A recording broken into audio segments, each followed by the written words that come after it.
there. Welcome back.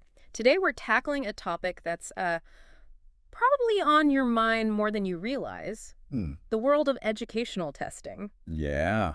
And I'm not just talking about your kid's weekly spelling quiz. Right. We're going deep Oh. into the law's guidelines. Okay. And even professional standards Interesting. that affect everything from kindergarten Wow. to college admissions. You know, you're absolutely right. These rules and regulations aren't just something for academics to debate. Yeah. They have a real impact on millions of students and teachers every day. And to break it all down, we've got excerpts from a textbook chapter all about the legal and practical side of tests and measurement. Okay. It's dense stuff, but we're going to extract those golden nuggets so you can understand how these frameworks shape the educational landscape. Think of this deep dive as a toolkit. Okay. By the end, you'll be better equipped to understand the tests your child takes, Right. ask the right questions, and even advocate for their educational experience. All right, let's jump right in with the heavy hitters. Okay. Federal laws that have completely reshaped the education system. Yeah. First up is the Every Student Succeeds Act, or ESA. Right. You might remember its predecessor, the No Child Left Behind Act, which was pretty controversial. Both of these laws aim to close the achievement gap and make sure all students are meeting certain academic standards. Yeah. That's a huge goal, right? Absolutely. And to see if it was working, standardized testing went through the roof. Oh, wow. Every single student, every year, tested on math, reading, and science. That's a lot of pressure. It is. No wonder there were concerns about whether these tests were biased and if schools were just teaching to the test instead of focusing on real learning. Exactly. And ESSA tried to address those issues instead of a one-size-fits-all approach. Right. It gave states more flexibility in how they design their testing systems and support schools that need help. For example, some states use this flexibility to experiment with new types of assessments, like portfolios of student work, to get a more holistic view of their learning. But even with those improvements, there are still challenges. Sure. Like funding shortages that make it tough for some schools to provide the resources students need to succeed. Yeah, it's like trying to hit a moving target. You know, one of the trickiest parts of standardized testing is figuring out what a passing score even means. Absolutely. The textbook calls this the Goldilocks problem. Interesting. If you set the bar too high, tons of kids fail and might not graduate. Right. But if you set it too low, then people say you're lowering standards. Oof. Talk about a tough spot. Right. It really highlights how much is riding on these tests. It does. And that brings us to another landmark law. Okay. The Individuals with Disabilities Education Act, or IDEA. This one's all about making sure students with disabilities get the support they need to succeed in school. Right. IDEA actually grew out of an earlier law. Okay. The Education for All Handicapped Children Act, which was a huge step forward in recognizing the rights of these students. IDEA builds on that foundation with 6 core principles. A free and appropriate education tailored to each student's needs. Individualized assessments, those personalized learning plans called IEPs. Placement in the least restrictive environment possible. Giving parents and students a voice in the process and a clear system for resolving any disputes. It's pretty amazing to think about how many kids are getting the help they need because of IDEA. I know, right? It's led to so much more inclusion and better outcomes for these students. And you know what least restrictive environment means in simple terms, right? No. It's all about making sure students with disabilities are learning alongside their non-disabled peers as much as possible. Oh, I see. For example, instead of being automatically placed in a separate classroom, a student might get extra support within a regular classroom setting. That makes a lot of sense. Yeah, it's about finding the right balance of support and inclusion for each individual student. Right. Now, how about we switch gears and talk about the Truth in Testing law? Ah, yes. That one got its start in New York State, fueled by concerns about how fair and transparent those big college admissions tests, like the SAT, really were. People wanted to know what was on these tests, how they were scored, and if the process was fair for everyone. So this law basically forces these tests to be more open to public scrutiny. Exactly. They have to explain what's on the test, how they come up with the scores, and even release some of the test questions. Wow. And they have to make sure anyone accused of cheating gets a fair process. That's a big win for transparency. It is. But I bet it wasn't cheap for those testing companies to constantly come up with new questions to prevent cheating. Oh, definitely not. Yeah.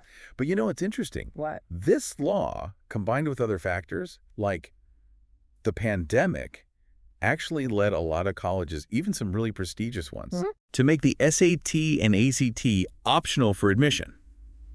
That's huge. They started questioning whether these tests really measure what it takes to be successful in college. That's a huge shift.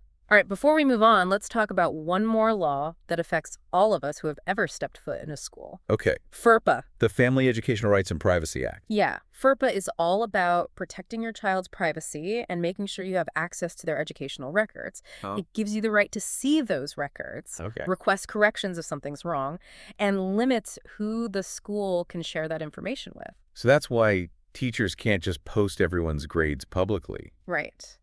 But wait, I remember hearing about exceptions to FERPA. Yeah. Like, what if there's an emergency? You're right. There are situations where the school can share information without your consent.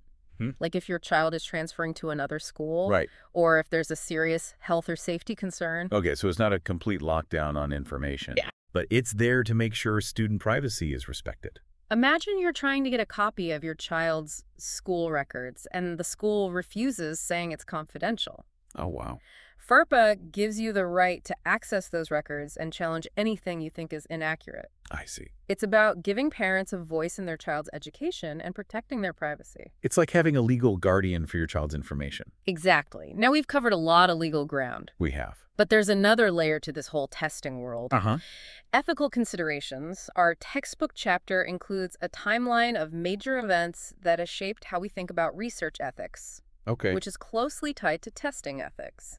It's fascinating, actually. It is. These examples, some positive, some negative, show how our understanding of ethical research has evolved over time, and they highlight how important it is to get these things right. Absolutely. Yeah. It makes you realize that these ethical guidelines aren't just abstract ideas. They're born out of real situations with real consequences. Absolutely. And the textbook lays out 9 key ethical principles that are super relevant to testing. Okay. Things like making sure the test has a real purpose, using it appropriately, Yeah. not causing harm, getting informed consent, keeping things confidential, and ensuring the test is actually valid and reliable. Okay, that makes sense. But I can imagine that applying these principles in real life can get pretty tricky, right? Oh, for sure. Yeah. Think about confidentiality. Mm-hmm. It's crucial to protect students' privacy.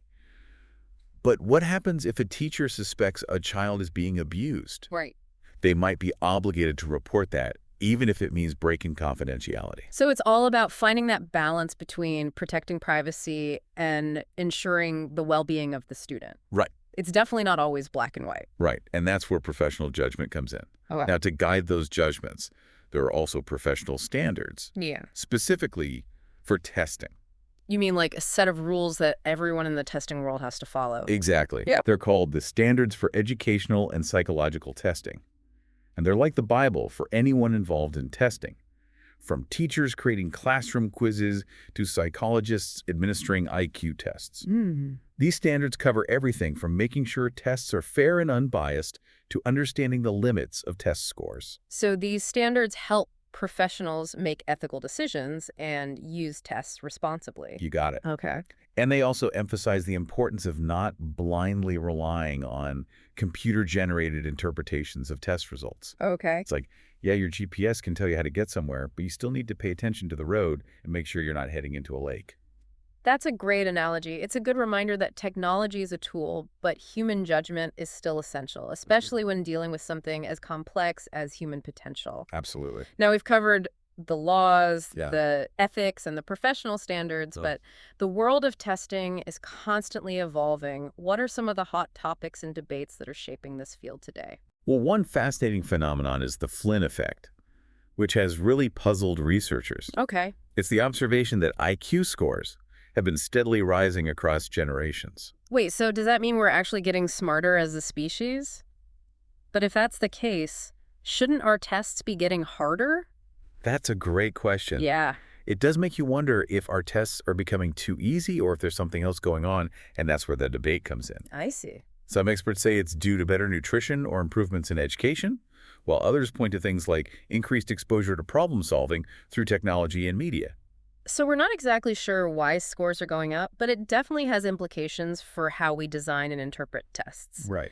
If the average keeps rising, we need to adjust the tests so they're still accurately measuring intelligence. Exactly. It's a constant process of reevaluation and adjustment. And speaking of evaluating, one of the most heated debates in education today is about how to measure teacher effectiveness. Oh, yeah, that's a big one. Should we be using student test scores to judge how well a teacher is doing? That's the million-dollar question. Yeah. Some people argue that student test scores are the most objective measure we have, but others point out that those scores are influenced by so many factors outside of the teacher's control, like a student's home life or access to resources. It's like trying to isolate one ingredient in a very complex recipe. Yeah. It makes you wonder what qualities really make a teacher great. Is it something you can capture on a standardized test, or is it more about those intangible things like passion, creativity, and the ability to connect with students? What do you think makes a teacher truly effective? That's a great question to ponder. Now let's shift gears a bit and talk about another controversial topic. Okay. College admissions criteria. We touched on this earlier with the truth in testing law and how some colleges are moving away from requiring the SAT and ACT. Yeah. But the debate goes even deeper than that. You're talking about affirmative action, right? Trying to create a more diverse student body while also making sure admissions are fair. Exactly. Yeah. It's a really complex issue with strong opinions on all sides. It is. How do you balance the desire for a merit-based system with the need to address historical inequalities and create opportunities for students from underrepresented backgrounds? It's a balancing act for sure, and there's no easy answer now before we wrap things up.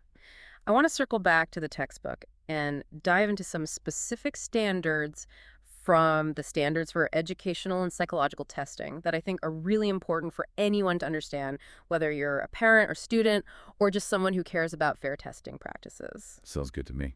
Let's get into the nitty-gritty of these standards. All right, so standard 3.4 is all about fairness in testing.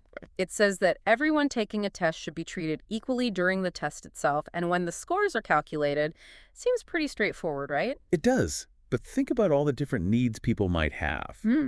What about students with disabilities who might need extra time or a different format?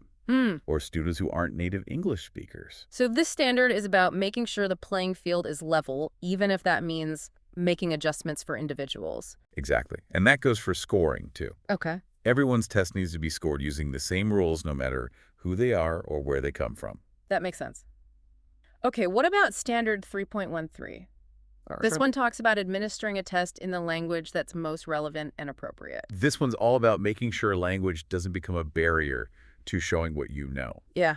Imagine taking a test in a language you barely understand. Right. Your score wouldn't reflect your actual abilities. That's so true. It highlights how important it is to consider the language needs of students and make sure assessments are accessible to everyone, no matter their background. Now let's move on to some standards that focus on the responsibilities of the people actually using the tests. Standard 9.5 reminds us that it's important to be on the lookout for scoring errors and to take action if you suspect something's wrong. So we can't just assume that scoring is always perfect. Definitely not. Wow. Especially with those high-stakes tests that can have a huge impact on someone's future. Even a tiny scoring error can have big consequences. This standard is like a safeguard, making sure there are procedures in place to double-check the scoring and fix any mistakes. Right. And finally, let's talk about Standard 9.0, which is all about not letting computers run the show entirely. Okay. It says that test users shouldn't just blindly follow the interpretations that computer programs spit out. That's a good reminder, especially in today's world where we rely so much on technology. Computers are powerful tools, but they can't replace human judgment, especially when it comes to something as complex as human potential. You need to consider the whole picture, the student's background, their experiences, their learning style, all the things a computer program might miss. It's like that old saying, to err is human, but to really screw things up, you need a computer. Exactly. We have to remember that test scores are just one piece of the puzzle. Right. They don't tell the whole story. So these standards remind us that even though testing involves a lot of data and numbers, there are real people behind those scores, and we need to treat them fairly and ethically. Exactly. And as we wrap up our deep dive into the world of educational testing, I want to leave you with a thought-provoking question to ponder. Ooh, I love a good brain teaser. Hit me with it. What happens when we combine the power of personalized learning with the potential pitfalls of algorithms? Okay, I see where you're going with this. On one hand, personalized learning sounds amazing. It does. It's all about tailoring educational experiences to each student's individual needs and learning style, using technology to adapt to their pace and provide targeted support. Right. But what happens when those personalized learning paths are determined by algorithms? Yeah. How do we make sure those algorithms aren't biased, that they're not perpetuating existing inequalities? That's a big concern. We've seen how algorithms can be biased in other areas, like facial recognition software or hiring practices if we're not careful. We could end up with a system where some students are unfairly disadvantaged from the start. Exactly. And even if we manage to create perfectly unbiased algorithms, there's still the question of whether we want to hand over so much control of education to machines. It's a dilemma for sure. We want to embrace the potential of technology to improve education, but we also need to be aware of the risks and make sure we're using it ethically and responsibly. We need to ask those tough questions and have those difficult conversations to ensure that personalized learning truly lives up to its promise. It feels like we've just scratched the surface of this whole personalized learning and algorithm debate. It really is, and that's why we wanted to bring it up. Yes. It's one of those crucial conversations Right. happening right now that will shape the future of education, Absolutely. and we want you to be part of it. It's a reminder that even though we've covered a lot of ground in this deep dive, the learning doesn't stop here. This is about equipping you to keep asking questions and digging deeper. Think about it this way. If you're a parent and you're concerned about your child's experience with testing, you're now armed with so much more knowledge. Right. You understand the laws, Yeah. the ethical considerations, the standards. Right. You can have more meaningful conversations with teachers and administrators. You're not just accepting things at face value anymore. Right. You can ask about the specific tests they're using, how the scores will be used, what accommodations are available. You're empowered to advocate for your child. Exactly. And this goes beyond just your own child's education. Right. Understanding the complexities of testing helps you be a more informed citizen. When you read a news article about a study linking screen time to lower test scores, you can ask yourself, how did they design this study? Was it a reliable test? What other factors might be at play? It's like you've got this mental filter now that helps you separate fact from fiction hype from reality. You're not just passively absorbing information, you're engaging with it critically. And that's such a valuable skill in today's world where we're bombarded with information from all sides. So as we wrap up this deep dive into the world of educational testing, I want to encourage you to keep exploring. We've just touched on the highlights, but there's so much more to learn. The Standards for Educational and Psychological Testing is a great resource. It is. It's available online, and it's not even that expensive. And don't be afraid to have those conversations about ethical testing practices, whether it's at your next PTA meeting with your colleagues or even around the dinner table with your family. Yeah, because the more we understand about testing, the better equipped we are to ensure that it's used fairly and meaningfully, not just for our own kids, but for all students. It's about creating a more equitable and just education system for everyone. And that's something worth fighting for, wouldn't you say? So keep those critical thinking caps on, keep asking those tough questions, and never stop learning, because in the world of testing, as in life, knowledge is power. Thanks for joining us on this deep dive.